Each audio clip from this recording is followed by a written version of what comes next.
प्रिय विद्यार्थियों, आप सभी का आज के एक क्लासरूम में स्वागत है। मैं हरिराम भारती, सहायक आचार्य हिंदी, राजकीय महाविद्यालय मांगरोल में पढ़ाता हूँ और आज हम बिहारी सतसई के पाठ्यक्रम में शामिल दोहों पर बातचीत करेंगे और उनका भावार्थ समझने का प्रयास करेंगे। आज का जो दोहा है वो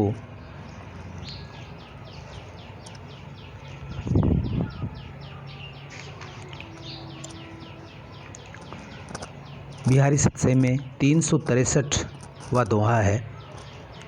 बिहारी सतसई में 713 दोहे हैं। उनमें से 363वां जो दोहा है उस पे हम बातचीत आज करने जा रहे हैं। 363वां दोहा आप स्क्रीन पे देख सकते हैं। ऊपर से दूसरे नंबर का जो दोहा है वो 363वां है और इसका पाठ इस प्रकार से है।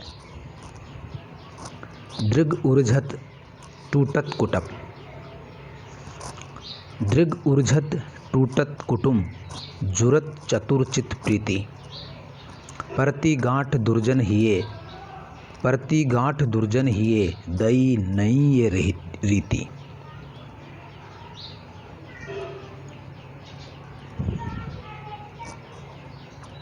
दृग ऊर्झत टूटत कुटुम, जुरत चतुरचित प्रीति, दृग ऊर्झत टूटत कुटुम, जुरत चतुर चित प्रीति, परति गांठी दुर्जन हिये, परति गांठी दुर्जन हिये, नई दई यह रीति। इस प्रकार से इसका पाठ है। ये दोहा बिहारी के सबसे ज़्यादा उद्धृत किए जाने वाले दोहों में से एक है और जब हम अलंकार हिंदी साहित्य में पढ़ते हैं तो उसमें भी जो असंगति अलंकार है उसके उदाहरण के रूप में ये दोहा प्रसंगानुसार काफ़ी उद्धृत किया जाता है।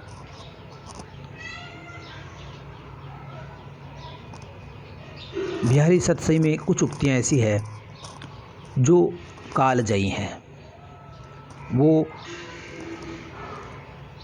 उन उक्तियों के कारण बिहारी आम जन में और साहित्यिकों में समान रूप से आदर पाते हैं। तो यहाँ पर हम देखते हैं, दृग कहते हैं आँखों को, दृग आँखों को कहा जाता है। आँख का पर्यायवाची है। ऊर्झत यानी आपस में गुथना या अर्थात मिलना। आँखें उलझ जाना एक मुहावरा है, आँखें उलझ गई, आँखें उलझ गई यानी एक मुहावरा है, आँखों का उलझ जाना। तो ये इसका अर्थ है मिलना, उलझना यानी मिलना। अब उलझने के बाद टूटत कुटुम, कुटुंब कहते हैं परिवार को या जो परिजन होते हैं या परिवार जो होता है अपना कुनबा होता है उसको अपन कुटुंब कहते हैं। या संबंधी होते हैं, सगे संबंधी, उनको कहते हैं जो बंधे रहते हैं। तो दृग के उलझने से जो कुटुंब के जो सगे संबंधी होते हैं, रिश्ते नाते होते हैं, वो टूट जाते हैं।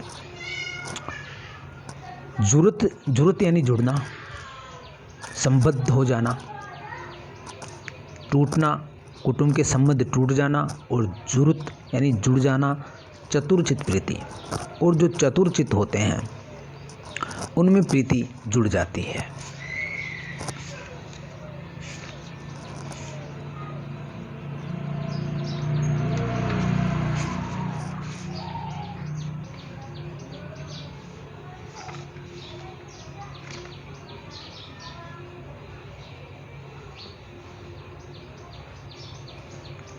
उनमें प्रीति जुड़ जाती है।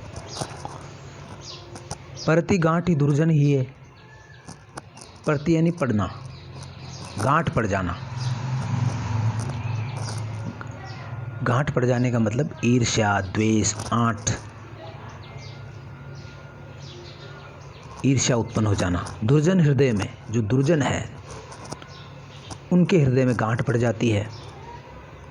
और दई नई ये रीति, यह आँखों की अद्भुत एक रीति है, जिस पे कवि ने बात कही कि ये जो रीति है बड़ी असंगत है। नई कहने का अर्थ यहाँ है कि यहाँ असंगत रीति है, असंगति है यहाँ पर। इन आँखों के जो क्रियाकलाप है उनमें एक असंगति है, इसलिए नई रीति है। देव, भाग्य, ये कैसी अद्भुत रीति है, नई रीति है, असंगत रीति है कि उलझता कोई और है, टूटता उससे कुछ और है। जो टूटता है जो टूटता है तो फिर कुछ जुड़ता है, टूटने पर जुड़ता है और जुड़ने पर गांठ पड़ती है। ये बड़ी अजीब एक रीति है। इसकी बात बिहारी यहाँ करते हैं। तो इसीलिए यहाँ असंगत अलंकार, असंगति अलंकार में इसका काफ़ी उदाहरण दिया जाता है इस दोहे का। असंगति अलंकार के सभी जो लक्षण हैं उनको ये दोहा पूरी से उन पर खरा उतरता है, तो उसमें इसका प्रयोग किया जाता है। अब बात करें कि ये किस प्रसंग में ये बात कही गई है, तो प्रसंग हम देखें तो यहाँ पर यह है कि यहाँ पर कोई नायिका है जो अपने हृदय की ऊहापोह या जो तर्क वितर्क है उसे अपनी अंतरंगिनी सखी से कह रही है। उसके हृदय में अपनी आँखों के बारे में जब वो सोच रही है तो उसके हृदय की जो एक ऊहापोह है, आंतरिक उलझन है, उस उलझन को अपनी सखी से वो बयान कर रही है कि इन आँखों का क्या किया जाए, इन आँखों का ये कैसी इनकी रीति है, उस पे वो अपनी सखी से बात कर रही है। वो कहती है कि प्रेम के व्यवहार में उलझते तो ये दृग हैं। जब प्रेम व्यवहार होता है तो उसमें उलझते तो ये दृग हैं, ये आँखें उलझती है, पर टूटते परिवार हैं। और दृग के उलझने से जो प्रेमी होते हैं, प्रेमी जन होते हैं, उनके चतुर चित्त जो होते हैं, प्रेमी चतुर जो लोग होते हैं, उनके चित्त जुड़ जाते हैं।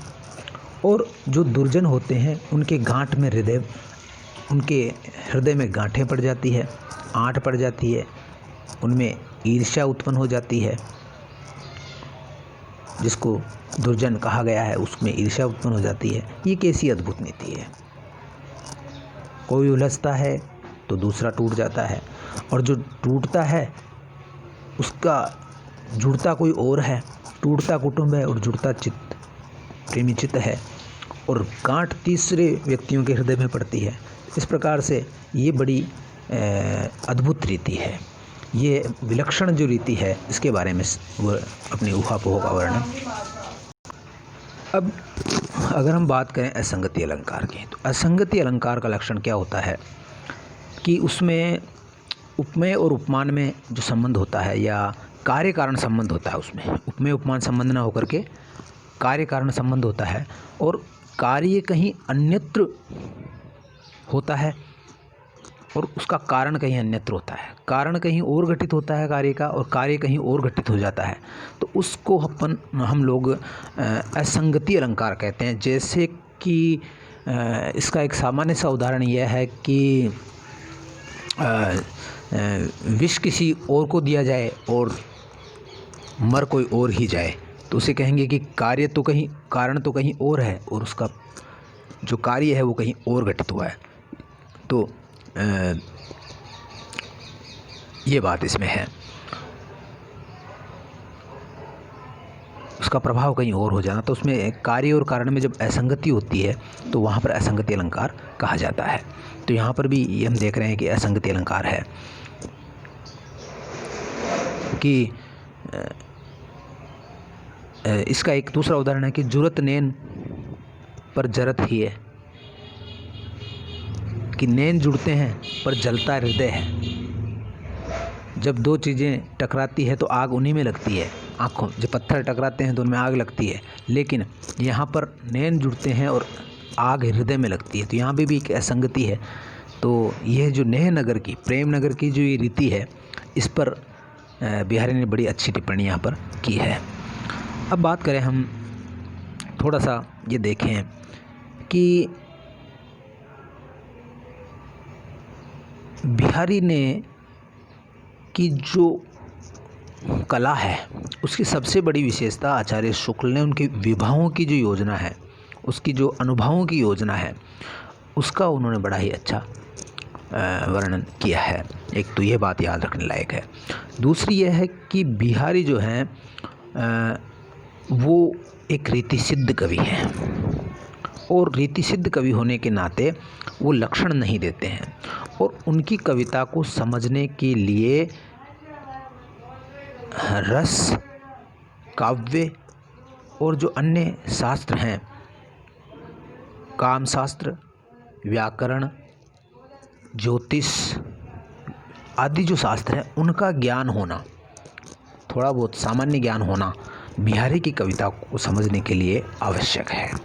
इसीलिए उनको रीति सिद्ध कवि कहा जाता है कि उनमें रीति है, वो उसमें सिद्ध हैं, लेकिन वो लक्षण नहीं देते हैं। तो लक्षण पाठक या जो सहृदय है उसको जब लक्षण पता होंगे तो वह उसकी कविता का सही आस्वाद कर पाएगा।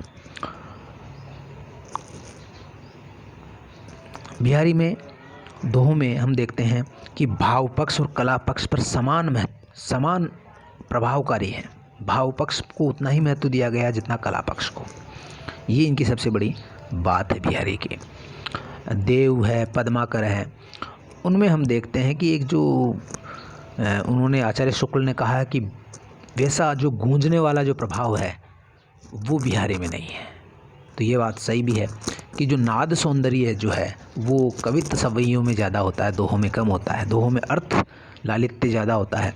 तो बिहारी में अर्थ गर्भित बातें तो बिहारी ने खूब कही है, लेकिन एक गूंजने वाला प्रभाव जो काफ़ी देर तक चित्त को भाव विभोर रखे, वैसा बिहारी में नहीं मिलता है। बिहारी में रस की बूंदें हैं, दोहों में रस की बूंदें हैं जो कि थोड़ी देर के लिए रस को मग्न कर देती है अपने हृदय को और फिर वो विलुप्त हो जाती है। तो ऐसा बिहारी के बारे में आचार्य शुक्ल ने कहा है। यहाँ पर हम बात करें भाषा की, तो भाषा बिहारी की बहुत कुछ शुद्ध ब्रज भाषा है। उरझना, जुरत, ये ब्रज भाषा के शब्द हैं। ज़्यादा जो बिहारी ने है वो ब्रज भाषा का ज़्यादा उसमें मतलब कि तोड़ फोड़ उन्होंने नहीं की है। और ब्रज भाषा के जो ऐसा कहा जाता है कि ब्रज भाषा का चलता हुआ रूप बिहारी में मिलता है। चलता हुआ पर साहित्यिक, चलती हुई भाषा है, आम जन में प्रचलित भाषा, लेकिन फिर भी साहित्यिक है। ये बड़ी एक बात बिहारी की है और यही कारण है कि वो काफ़ी जो बिहारी हैं वो काफ़ी लोकप्रिय भी हुए हैं, क्योंकि उनमें साहित्य को उन्होंने बचाए रखा है। भाषा ज़रूर चलती लिए पर साहित्य भी उसमें रखा है उन्होंने। और बिहारी ने अपनी भाषा में मुहावरों का बहुत अच्छा प्रयोग किया है। यहाँ हम देखते हैं आँखों का उलझना, परिवारों का टूटना, गांठ पड़ जाना, ये सब मुहावरे हैं। गांठ पड़ जाना, चित्त जुड़ना, ये जो बातें हैं ये सारी की सारी मुहावरों के अंतर्गत आती है। तो मुहावरों का बहुत अच्छा प्रयोग इन्होंने किया है और बिल्कुल मुहावरों को जो प्रयोग करने की जो पद्धति है वो लौकिक है, ऐसा कहा जाता है। बिल्कुल स्वाभाविक है, इनमें कहीं भी आपको बनावटीपन नहीं नजर आएगा। अलंकारों का प्रयोग बिहारी ने अपने दोहों में खूब किया है। जैसे यही जो दोहा है इसको हम देखते हैं कि यह असंगति अलंकार का बड़ा ही सुंदर उदाहरण है। और अलंकार जो होते हैं वो एक कवि के लिए कहते हैं कि कल्पना के द्वार होते हैं। कवि किसी बात को, सामान्य बात को थोड़ा घुमा फिरा के कहता है, उसमें अर्थ भर देता है, तो वो जो अर्थ आता है वो अलंकार के कारण ही होता है। आचार्य शुक्ल ने अलंकारों को कथन की विविध शैलियाँ माना है। बात को कहने के जो अलग अलग तरीके हैं वही तो अलंकार हैं। उनमें साधर्म्य होता है, सारूप्य होता है, या समान धर्मी चीज़ों को का जो प्रस्तुत विधान किया जाता है तो वो साधर्म्य अलंकार होते हैं। सारूप्य होता है जिसमें समान रूप के कारण अगर प्रस्तुत विधान किया जाता है, उपमान जोड़े जाते हैं, तो वहाँ पर हम कहते हैं कि वो सारूप्य है। और जहाँ पर कार्य कारण संबंध के कारण जो अलंकार बनते हैं तो वहाँ हम कहते हैं कि भाई ये कार्य कारण संबंधी अलंकार है। तो ये जो असंगति अलंकार है वो इसी प्रकार का अलंकार है। अलंकारों से भाषा की जो अर्थ गांभीर्य है वो बढ़ जाता है। जैसे आप कहें कि वह दौड़ता है, अब इसी बात को आप कहें कि वह हवा की तरह दौड़ता है, तो एक बात में थोड़ा असर पैदा हो जाता है। तो अलंकारों का भाषा में अपना एक बहुत ही बड़ा महत्व है। अब बात करें हम अगले दोहे की, तो जो अगला दोहा है वो है अपना 384वें नंबर का दोहा है। उसका एक बार पाठ कर लेते हैं। ये दोहा एक अनुभवों का, इसमें एक रूप आपको देखने को मिलेगा कि किस तरह से अनुभवों का प्रयोग किया है। एक दृश्य निरूपण कैसा मार्मिक दृश्य बिहारी ने खड़ा किया है, इसका एक उदाहरण आपको इस दोहे में मिलेगा। पढ़ते हैं दोहे को। इसका मैं थोड़ा सा बता दूं कि नायक नायिका छत पे खड़े हैं और छत पर वो टहल रहे हैं। भादों का महीना है और बादल गिर गिर के आ रहे हैं, तो उसमें बिजलियां चमक रही है और नायक जो कि सांवरिया रंग के हैं। ऐसा माना जाता है कि और रंग सब कच्चा और सांवरिया रंग पक्का। तो जो सांवरिया रंग के हैं उनके साथ वो बिजली की छटा सी नायिका है जो गौर वर्ण की है, तो ऐसा लगता है जैसे कि बादलों में बिजली चमक रही हो। उसी दृश्य का एक मार्मिक चित्र यहाँ बिहारी ने भाषाबद्ध किया है। देखें, छिनुक चलती ठठुकती छिनुक, छिनुक चलती ठठुकती छिनुक, भुज प्रीतम गल डारी, चढ़ी अटा देखती घटा, बिजू छटा सी नारी, चढ़ी अटा देखती घटा, बिजू छटा सी नारी। यहाँ पर अटा, घटा, छटा शब्दों का देखिए आप, एक जो नाद पैदा हो गया है, एक जो वर्णों की आवृत्ति कितनी सुंदर की है इन्होंने कि चढ़ी अटा देखती घटा, बिजू छटा सी नारी। नारी की तुलना उपमा अलंकार के द्वारा विद्युत की छटा सी, विद्युत छटा सी नारी, यहाँ पर उपमा अलंकार है। यहाँ नायिका का जो गौर वर्ण है वो उपमेय है और जो विद्युत की जो छटा है, सुंदरी है, छवि है, उसकी जो झलक है विद्युत की, आसमान की बिजली की, वह उपमान है।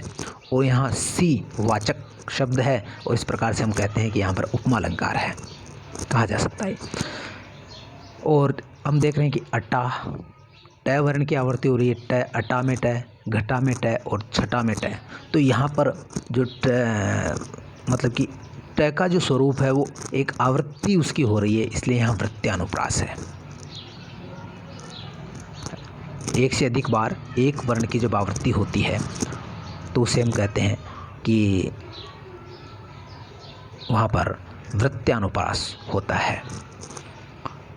अब बात करें हम कुछ कठिन शब्दों की, तो हम देख रहे हैं कि छिनुक यानी क्षणिक, ये संस्कृत से आया हुआ शब्द है। छिनुक यानी क्षणिक, कुछ पल के लिए, कुछ क्षण के लिए चलती है। ठिठुकती, ठिठुकती यानी रुक, ठिठकना यानी रुकना, ठमकना, ठहरना, फिर थोड़ी देर कुछ क्षणों के लिए ठहरती है। और भुज प्रियतम गर डारी, और अपनी भुजाओं को प्रियतम यानी नायक के गले में डाले हुए है, दोनों टहल रहे हैं। चढ़ी अटा, अटा कहते हैं अटारी को, अटारी या जो ऊंचा भवन होता है जिसकी छत बहुत ऊंची होती है, छत पर वो घूम रहे हैं। चढ़ी अटा, अटा पे चढ़ी हुई है। और देखती घटा, घटा कहते हैं घने मेघ, घटा टोप, उमड़ते हुए बादल।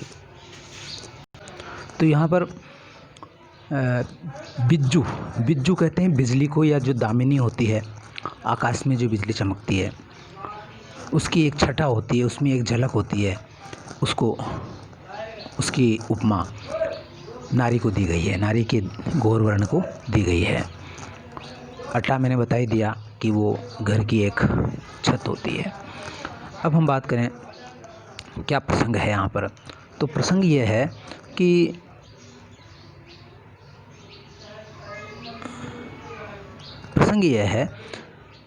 नायिका नायक के साथ, गौरवर्ण की नायिका सांवरिया के साथ, या राधा कह सकते हैं कि राधा कृष्ण के साथ अटारी पर, अपने छत पर, अपने महल की छत पर या जो भी है उस पर घूम कर नए नए उने हुए बादलों पर तमाशा देख रही है। जो नए नए उमड़ कर जो उठे हुए बादल है, घटाएं घिर घिर के आ रही है, भादों का महीना है, दिन भर बादल छाए रहते हैं, तो वो जो तमाशा है बादलों का, बादलों की जो गतिविधियां हैं उनका उमड़ना ठहरना, ये जो बादलों का तमाशा है वो देख रही है। इस दृश्य का वर्णन एक सखी दूसरी सखी से कर रही है। नायक नायिका की जो ये क्रीड़ा है उसका वर्णन एक सखी दूसरी सखी से कर रही है। वह कहती है अपनी सखी से कि देखो, वह नायिका बिजली की द्युति सी स्त्री है, वह बिजली की द्युति सी है, कभी क्षण भर तो चलती है, बिजली की तरह ही क्षण भर चलती है, बिजली की तरह ही थोड़ी देर ठिठकती है, और भुज प्रियतम गारी, और बादलों जैसे बिजली बादलों में फंसी रहती है वैसे ही नायिका है वो अपनी भुजाओं को प्रियतम के गले में डाले हुए है। और ये जो नायिका है वो चढ़ी अटारी पर, ऊंची अटारी पर, ऊंचे आसमान में चढ़ी हुई, या जैसे बिजली ऊंचे आसमान में चढ़ती है वैसे ही यह नायिका ऊंची अटारी पे चढ़ी हुई, देखती घटा बिजू छटा सी नारी, देखती घटा बिजली जो होती है बादल को देखती है, यहाँ पर नायिका प्रियतम को देख रही है, और बिजू छटा सी नारी, नायिका बिजली की छटा सी है, बिजू छटा सी है, विद्युत छटा सी नारी है। तो बड़ा ही सूक्ष्म सौंदर्य यहाँ बिहारी ने नायिका रूप वर्णन, नारी वर्णन, नारी सौंदर्य का जो वर्णन किया है वो बड़ा ही मनोहारी वर्णन है, बड़ा ही मार्मिक वर्णन है।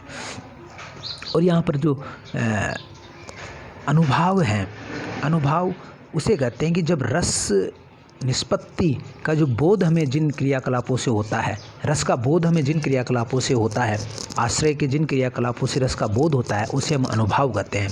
तो ये अनुभाव 4 प्रकार के होते हैं, आंगिक है, वाचिक है, सात्विक है, आहार्य है। तो यहाँ पर ये जो उसका जो आंगिक अनुभाव है वो यहाँ हम देखने को मिल रहा है। और एक दूसरी जो हम बात करें इसी प्रसंग में कि जो प्रकृति का वर्णन है वो बिहारी ने बड़ा ही सुंदर किया है, बादलों का एक दृश्य उपस्थित कर दिया है। इस पे बिल्कुल कोई चित्र भी बन सकता है। ऐसे बहुत सारे बिहारी सतसई पे तो हर दोहे पे एक एक चित्र बना है। राजे रजवाड़ों में इनके दोहों पर चित्र बनते थे। जो आप राजपूताना पेंटिंग्स है उसमें बहुत सारे चित्र बिहारी सतसई पर आधारित है। तो हम देख रहे हैं कि जो रीतिकालीन कवि है उन्होंने प्रकृति का स्वतंत्र या आलंबन के रूप में वर्णन नहीं किया है कि जिसका सहारा लेकर के भाव उदय होते हों, इस रूप में। जिसे प्रकृति प्रेमी छायावादी कवि थे जिन्होंने प्रकृति ही उनके लिए सब कुछ थी, जिसके लिए वो कहते थे कि छोड़ द्रुमों की शीतल छाया, बाले तेरे बाल जाल में कैसे उलझा दूं लोचन। तो वो भाव यहाँ नहीं है, वो बहुत आधुनिक भाव है जो कि पश्चिम से आया है प्रकृति के प्रति। यहाँ पर तो प्रकृति का एक स्वतंत्र ढंग से न होकर के, एक आलम्बन के रूप में चित्रण न होकर के, एक भावों को उद्दीप्त करने के लिए चित्रण यहाँ हुआ है। यहाँ जो बादलों का वर्णन हुआ वो भावों को, प्रतिभाव को, या जो संयोग है, श्रृंगार है, उसको और ज़्यादा आकर्षक बनाने के लिए यहाँ बादलों के उमड़ने का, घुमड़ने का, बिजली के चमकने का वर्णन और नायिका से उसके साम्य का वर्णन किया गया है। देखते हैं कि बिहारी का जो सूक्ष्म प्रकृति निरीक्षण है उसका हमें इस दोहे से अंदाज़ा होता है। कि प्रकृति का कितना सूक्ष्म निरीक्षण कवि ने किया है। और साथ में उक्ति कौशल, अलंकारों का सदा हुआ प्रयोग बिहारी में हमें देखने को मिलता है। भाषा की दृष्टि से बिहारी सिद्ध कवि हैं। वो भाषा को बड़ा ही कस कर के, बड़ी कसावट के साथ, कोई भी शब्द उनका व्यर्थ का नहीं होता है, भर्ती का नहीं होता है, बड़ी कसी हुई भाषा होती है। ताना बाना ऐसा रचते हैं दोहे का कि एक एक शब्द एक अर्थ देता है, अर्थ से दीप्त है वो। तो ये बात हम यहाँ देखते हैं। तो उपमा अलंकार, जैसा मैंने बताया कि यहाँ पर है, बिज्जू छठा सी नारी में उपमा अलंकार है। और बादल और बिजली का जो एक युगल होता है, उसी तरह से कृष्ण और राधिका जी का जो काला और गोरा वर्ण है, उनका जो स्वरूप साम्य है, वो भी हमें यहाँ पर दिखाई दे रहा है कि किस तरह से दोनों के रूप में समानता है। और बात करें हम अगर इसी ढंग के कुछ और छंदों की, तो ऐसे रीतिकाल में बहुत सारे ऐसे छंद लिखे गए हैं जिनमें वर्षा ऋतु का बड़ा ही भीगा हुआ, बड़ा ही आह्लादकारी वर्णन किया है। मेरा एक प्रिय छंद है, वो मैं आपको बताना चाहूँगा, जो कि किशनगढ़ के रहने वाले प्रसिद्ध कवि नागरीदास जी का, राजा सामंत सिंह जी का एक सवैया है।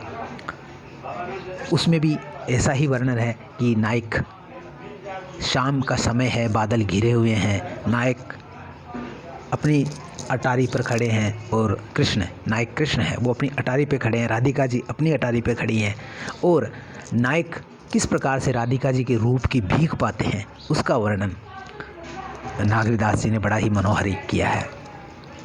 लिखते हैं,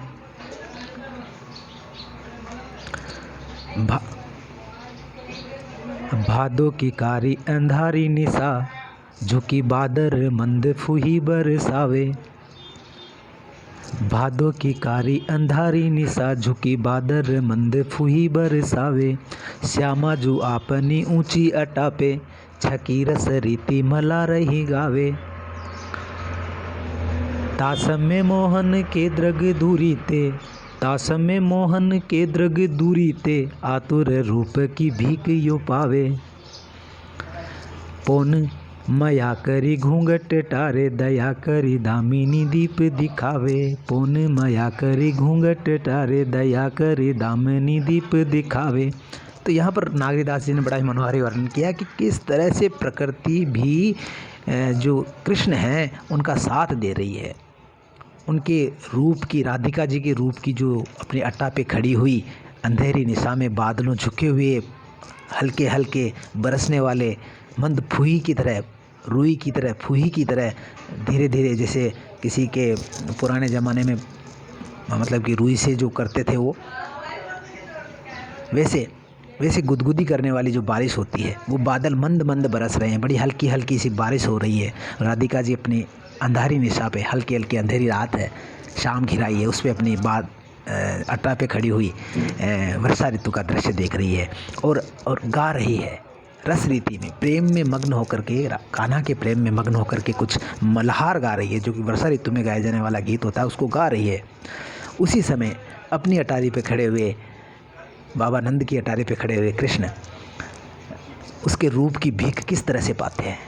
उसके जो द्रग हैं कृष्ण के, वो उसके रूप की जो भीख है, उसका रूप देखने के लिए आतुर है वो, उसकी भीख वो किस तरह पाते, कैसे प्रकृति उनका साथ देती है। तो यहाँ पर जो पवन है वो एक माया करती है, अपना चमत्कार दिखाती है, अपना जादू दिखाती है और घूंघट को टार देती है। तेज हवा चलती है और राधिका जी का घूंघट हट जाता है और दया करी दामिनी दीप दिखाया, और उसी समय आसमान में बिजली चमकती है और बिजली चमकने से उनका जो रूप है वो दीपक की तरह झिलमिलाता हुआ दिखाई देता है। तो बड़ा सुंदर वर्णन है। तो इस तरह से बड़ा ही गतिशील चित्र है। रीतिकाल के कई कवियों में हम क्या रीतिकाल को एक ऐसा मान लेते हैं कि ये मतलब कि बधा हुआ दरबारी टाइप का काव्य है, ऐसा नहीं है दोस्तों। अगर अपन रीति काव्य को या रीतिकाल के कवियों को कलात्मक दृष्टि से देखें तो कलात्मक ऊंचाइयों को ये जो काल है वो छूता है, और कविता के ऐसे ऐसे दृश्य हमें उसमें दिखाई देते हैं कि बाद के कवियों में भी नहीं मिलते हैं। तो एक कलात्मक उत्कर्ष ब्रज भाषा को रीतिकाल में प्राप्त हुआ, इसीलिए इसको लोगों ने कलाकाल भी कहा। रमाशंकर शुक्ल रसाल हुए, उन्होंने कहा कि ये तो कलाकाल है। कुछ ने कहा कि ये तो अलंकार काल है, कुछ ने विश्वनाथ प्रसाद मिश्र ने कहा कि ये तो श्रृंगार काल है, क्योंकि श्रृंगार ही, चाहे सांचा कोई भी हो, सब में श्रृंगार ही आया है, इसमें श्रृंगार ही प्रधान है। भक्ति भी श्रृंगार के रूप में ढल करके आई। न तो राधिका का ना ही सुमरन को बहानो है। अगर वो किसी के चित्त को नहीं हरती है कविता, तो राधिका कृष्ण को सुमरन करने का बहाना है। तो यहाँ पर श्रृंगार प्रधान है। तो बाद के कवियों में भी ऐसे चित्र प्राय नहीं देखने को मिलते, लेकिन एक बात है, जो छायावाद के हमारे कवि हैं उन्होंने बड़ा ही सुंदर वर्णन प्रकृति का किया है। आपको याद हो तो जब हम श्रद्धा का स्वरूप सौंदर्य जयशंकर प्रसाद में पढ़ते हैं, तो वहाँ पर भी वो जो नायिका श्रद्धा है, उसके सौंदर्य को बिजली का फूल कहते हैं। बिजली का फूल जो मेघों के वन के बीच में, बादलों के वन के बीच में गुलाबी रंग का जो बिजली चमकती है, उसी तरह से नीले रंग के परिधानों के बीच, नीले रंग के कपड़े पहने हुई श्रद्धा का जो अधखुला मृदुल अंग है, वो किस तरह से दिखाई दे रहा है, जैसे बिजली का फूल हो और मेघवन बीच हो। तो यहाँ पर बड़ा ही सुंदर वर्णन है, देख लेते हैं। नील परिधान बीच सुकुमार, खुल रहा मृदुल अधखुला अंग। नील परिधान बीच सुकुमार, खुल रहा मृदुल अधखुला अंग। खिला हो जो बिजली का फूल, मेघ वन बीच गुलाबी रंग। तो छायावादी कवियों ने प्रकृति का एक अलग ढंग का, उनकी कल्पना बड़ी अद्भुत थी और अनूठी थी, जयशंकर प्रसाद ने जैसा यहाँ वर्णन किया है। जैसे जैसे कविता का विकास हुआ तो कल्पना ने भी कई सोपान तय किए। तो यहाँ पर हम देखते हैं कि जो प्राचीन कवियों की जो कल्पनाएं हैं वो काफ़ी विकसित अवस्था में छायावाद में मिल जाती है। तो दोस्तों, मुझे लगता है आज का पाठ यहीं समाप्त करते हैं और कल फिर मिलेंगे नए दोहों के साथ। तब तक के लिए मुझे आज्ञा दीजिए। मैं इसी संदेश के साथ आपको छोड़ता हूँ कि हिंद देश के निवासी सब जन एक है, रंग रूप वेशभूषा चाहे अनेक है। सब प्रेम से रहिए, आपसी भेदभाव मिटाइए और अपने को हमेशा सीखने में लगाए रखिए, क्योंकि आज के युग में ज्ञान ही सबसे बड़ी ताकत है। सीखें और आगे बढ़ें, प्रसन्न रहें, अपने स्वास्थ्य का ख्याल रखें। धन्यवाद।